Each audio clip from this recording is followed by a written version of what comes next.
Hey friends, Sheree here. Welcome back to the channel. Well, I'm excited to be here today to share with you all the unboxing and test run of the first of the 4 sewing machines that I'm offering up as an option as the grand prize winner of my National Sewing Month giveaway series. So if you missed that Happy National Sewing Month giveaway announcement video, I will link to that in the description box. I will also put it as the end video after this video ends. You definitely want to check that out so you can hear about all the rules, etc. So I should say this giveaway is only for US residents, or I should say rather, I can only ship these sewing machines to US mailing addresses. So be aware of that. I also have to say that this giveaway is not affiliated in any way with YouTube nor any other company. This is a self-sponsored giveaway, okay? So I make the rules, I give the prizes, but I will be using random comment generators to choose the winner. Okay, so let's get into the unboxing of this machine. This first machine that I'm going to be unboxing and demoing, we'll see what all comes with it, is the Juki HZL-K85.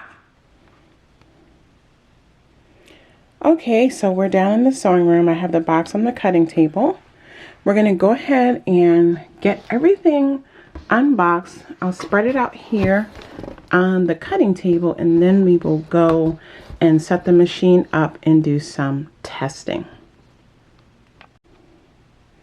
Okay, so the machine is out of the box. Let me just show you. It has a little handle here. It's actually a very nice weight. I mean, I have to use some strength to lift that with one hand. You can see here, it shows you all your different stitches that are available right here on the front, and we'll see that better when we get it plugged in.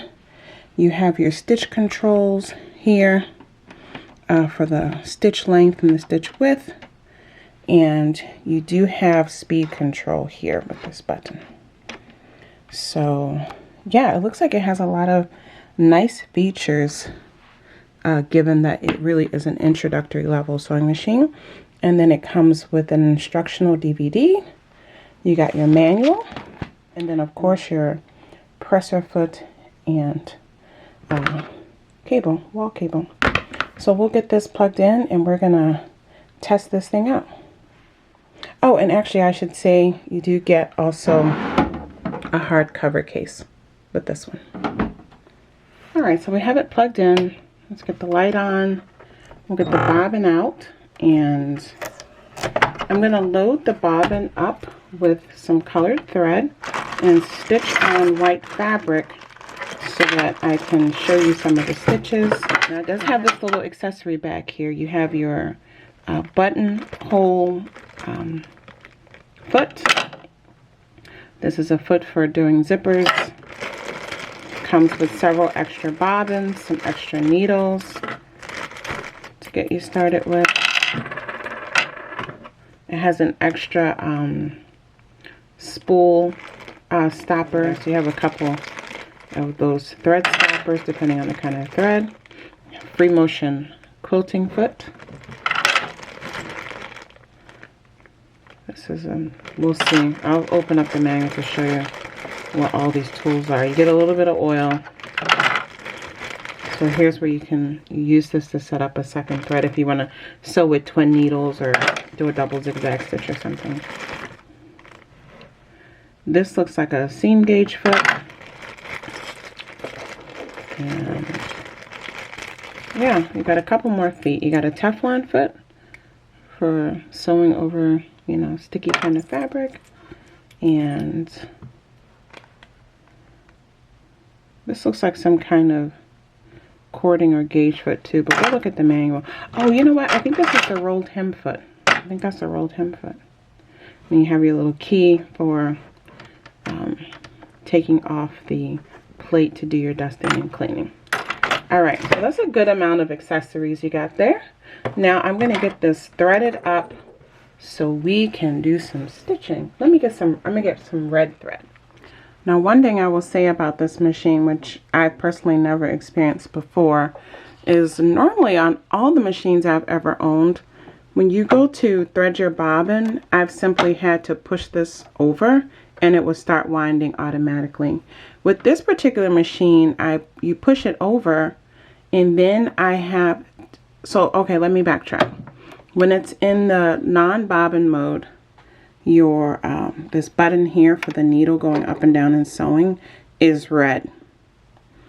When you push it into to the right to bobbin winding mode, that needle button turns orange, and you actually have to step on the foot pedal to wind your bobbin, so it doesn't go automatically. You're basically winding your bobbin. And so that's different. It's at least different from me in any machine I've ever owned. Let me know in the comments if you've ever had a machine that's like that, where you use the presser foot to actually wind the bobbin. And here you can kind of hear the noise level. You know, you definitely hear it. It's not super quiet, but not disturbingly loud. Okay, I'm going to stop it and we'll get it threaded. We'll see how that goes.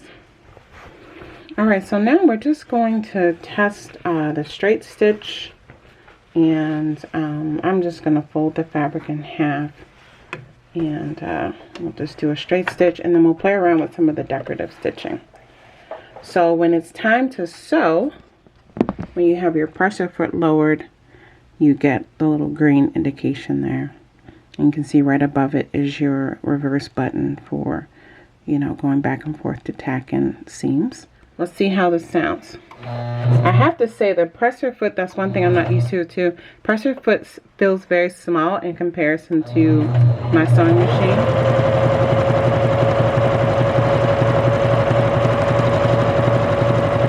And it's definitely not as quiet as, you know, some of the higher end sewing machines. But I have to say, this machine is not shaking. I've used some introductory level sewing machines, and that's always been my issue, is that the machines shake on the table. They're so lightweight. It's a pretty good looking stitch. I haven't made any adjustments. I just have it sitting in the middle of auto. I haven't touched anything else. It feels fine sewing. Here's what the seam looks like on the inside. And so now I'm just going to play around with a couple of decorative stitches just to see how, actually let me do the straight stitch again. We'll change the stitch length all the way up, and then we'll do it with the stitch length up and the stitch width open, just to see how far you get with that.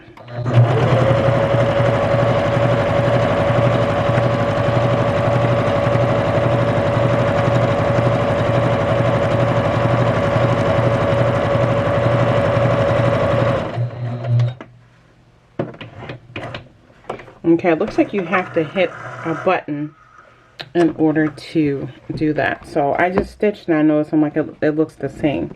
And it's because you have to actually hit this button to activate changing the stitch length. So let's try that again. Which again is an interesting control to have on a machine, given that this is such an introductory level sewing machine. So let's see now if it changes that stitch length. Yes. So now I can see that it's changing the stitch length.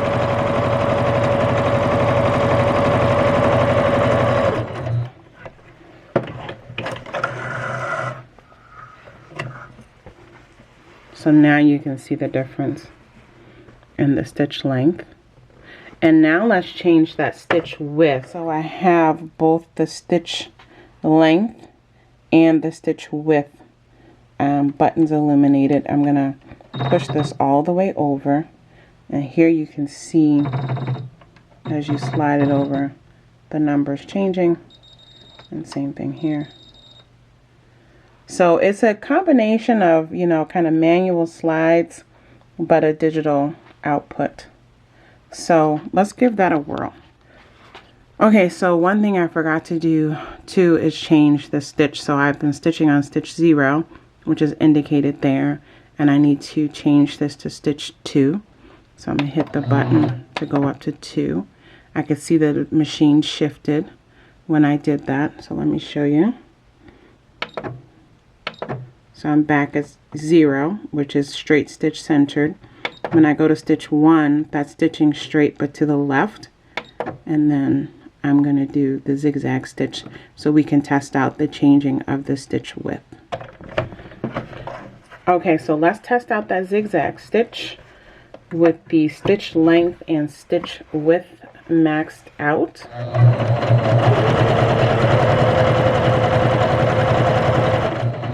And I'm going to gradually slide that stitch width. So that was the regular, and here it is with it turned on and maxed out. And then we'll slide it. Yeah.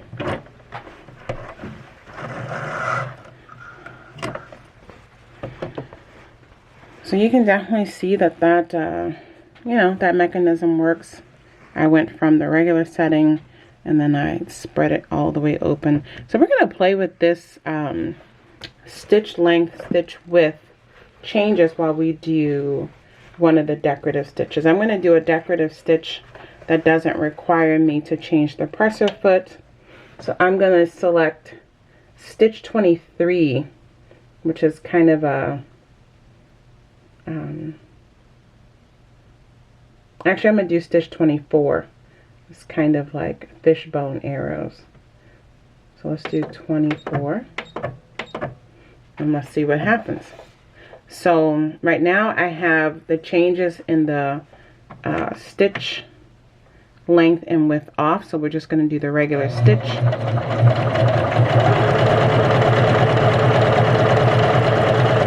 Let me show you here. I have it on rapid speed. Let's turn it down to the slowest speed. So it can go pretty slow for beginners, or if like you need to turn corners, or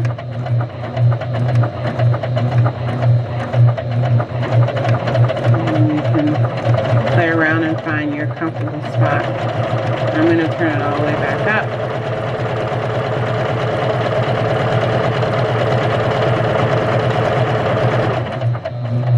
Okay, now I'm going to activate that maxed out stitch length and stitch width, and let's see what it does.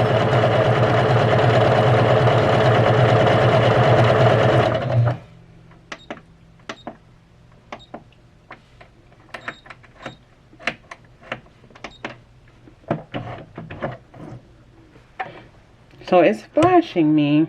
I think maybe it wants me to, maybe you can't do that, those changes. I'm going to try.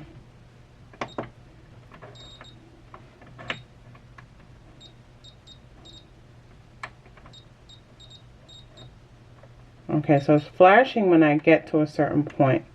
So maybe because of the presser foot, it can't go as wide as the max with this stitch. But let's see. Let's see.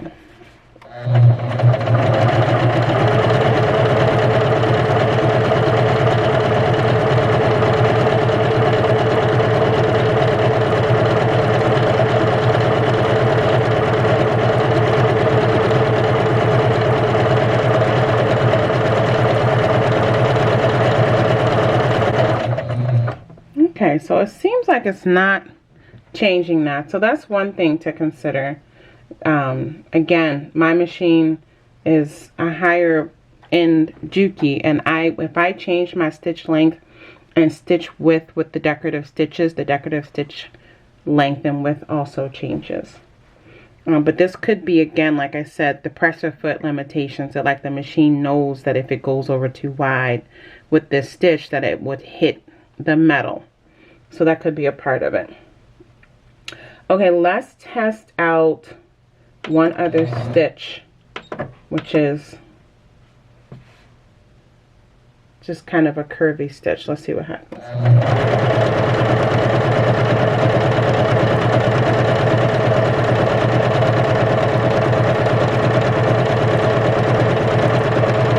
Yeah, see, with this basic stitch is already going to, let me show you. Let me change the camera. So if you look here, the needle is already going pretty far over, and so I can see how you cannot go over any further, make this stitch any wider with this particular presser foot on. So that does make sense. I should mention too, I do like the clear foot so you can see when your bobbin thread is running low. That's a nice feature. Okay, so now the final thing I'm going to do, I'm not going to test out the buttonhole foot. Well, maybe I will. Let's see. I'll take that out in case I want to do that. But I definitely want to change it to, looks like foot I. Is that this one? Yeah. So we're going to put this one on. And I want to test out the alphabet, and I want to test out the just a different decorative stitch.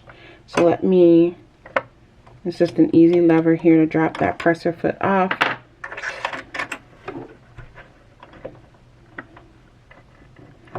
Got that presser foot on, and I want to test out.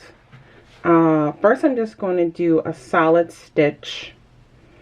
Let's do just like stitch 45.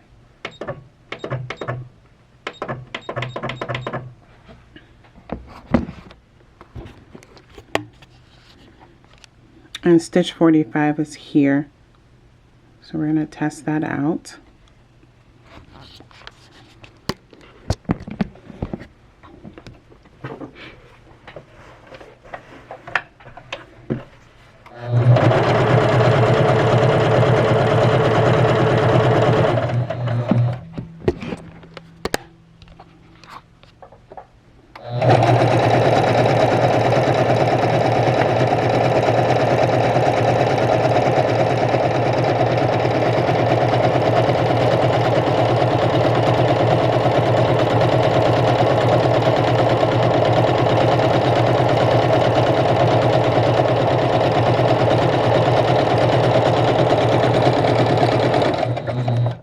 I'm going to complete this one, and I'm going to do another stitch.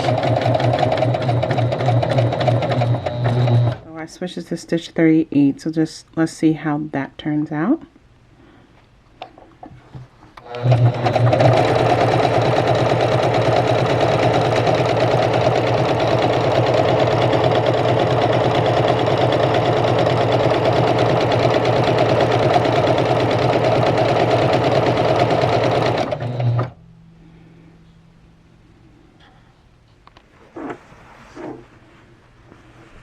So there we go. Those are two nice heirloom stitches, I have to say. You can see the coverage here. Now you could use a different thread. This is completely unstabilized. I have it on the fastest speed. I was kind of zipping through it. You can see the first one started out definitely more solid, but not bad. Again, this is one of those things you'll sit and you'll play with.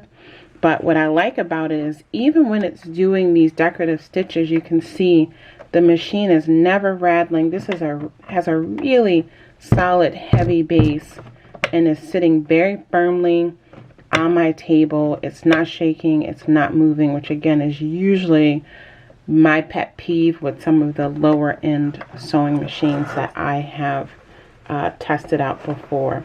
So the final thing I'm going to do here is I'm going to try to do some alphabet. Let me see if I can spell out my name. And so, yeah, I have it in alphabet mode. There's a letter that you have to push.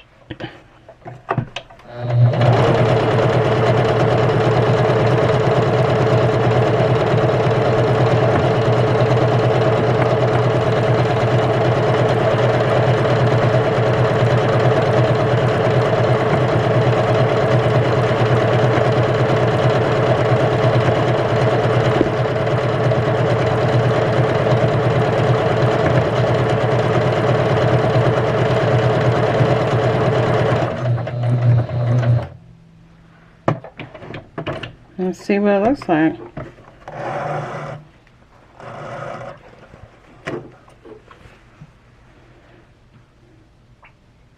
Okay, it definitely did it. It's a little bunched together. So let me see. I'm going to try to do that same thing. And let's see what happens if I change it to lowercase. So I'm going to clear it. Okay, let's see what that does.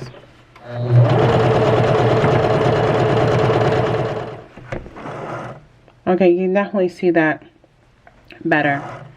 Now, you got to go in and cut off the threads, but I feel like the R, the capital R is butted up against the E's a little funny when I did it in all caps. But you can see here, when I did it with the lowercase letters, that turned out pretty good. Let me lay this flat. There we go. So you can see here, the R looks a little clumped up. Now again, I didn't go in and cut out those strings. So maybe if I did that, that R shape would be more clear. But here in the lowercase, when I switched from capital just for the S and then everything else lowercase, you definitely see it better. And then what you got to go in with fine scissors and just kind of, there's little threads between each letter that you need to clip off.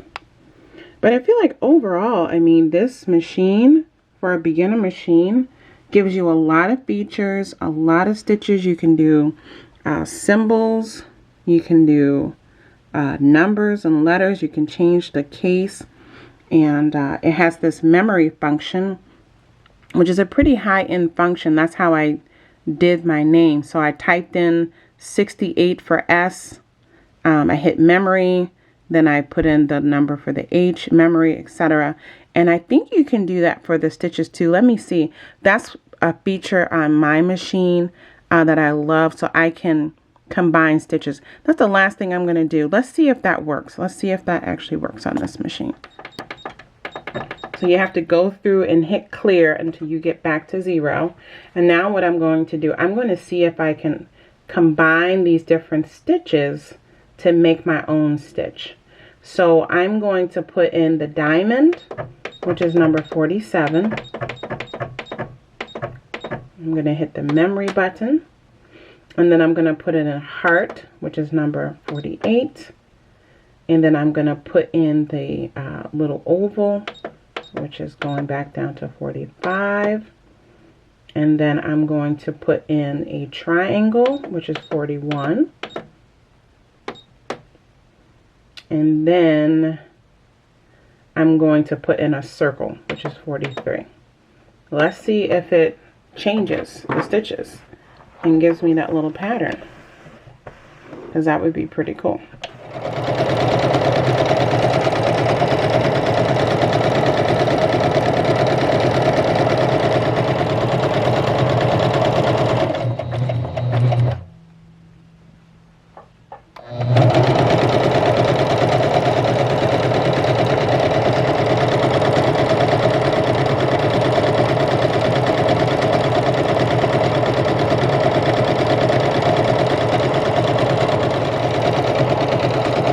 It's definitely doing it, and what it's doing is it's actually changing the number. So you can see it's on 47, now 48, it's going down to 45, 41, 43, which was my last stitch. So let's see what this looks like. Okay, it definitely did it. So I did the diamond, the heart, the little oval, a triangle, and a circle. And then I just repeated it. So that's pretty cool. So you can kind of create your own pattern. You could do diamond, heart, diamond, and just repeat that, you know, going down. One thing I'm going to do, I'm going to turn it on snail speed, and I'm going to see if that changes the density. Now remember, I'm just using regular thread, not embroidery thread, any kind of metallic thread in here, and I haven't stabilized this at all. It's just two pieces of fabric folded, one piece of fabric folded into 2 layers. But I'm going to reduce the speed because I want to see if that affects the density at all.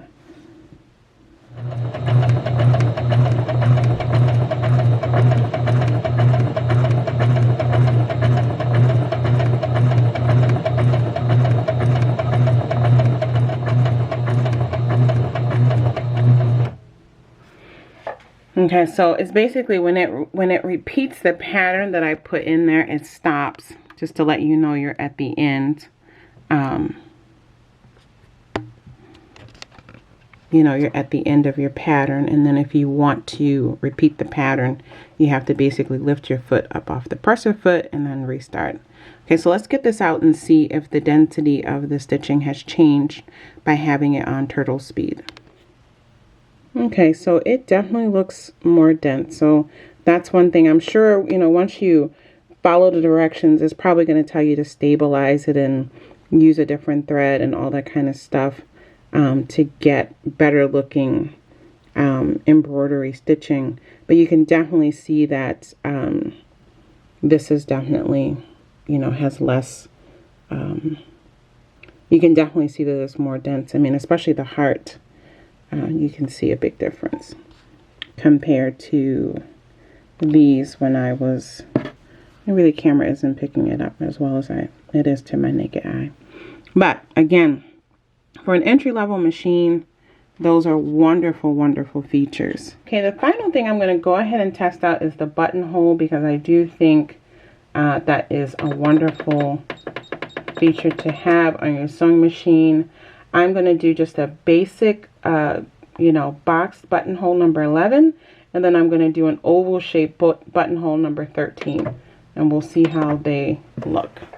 I just have it open to a random width here. Oh, and it probably has, yeah, most buttonhole things have this little lever that you need to pull down that gets back up in there to let them know, to let the machine know you're engaging a button stitch. And then you have to push that back up when you're done doing your buttonhole.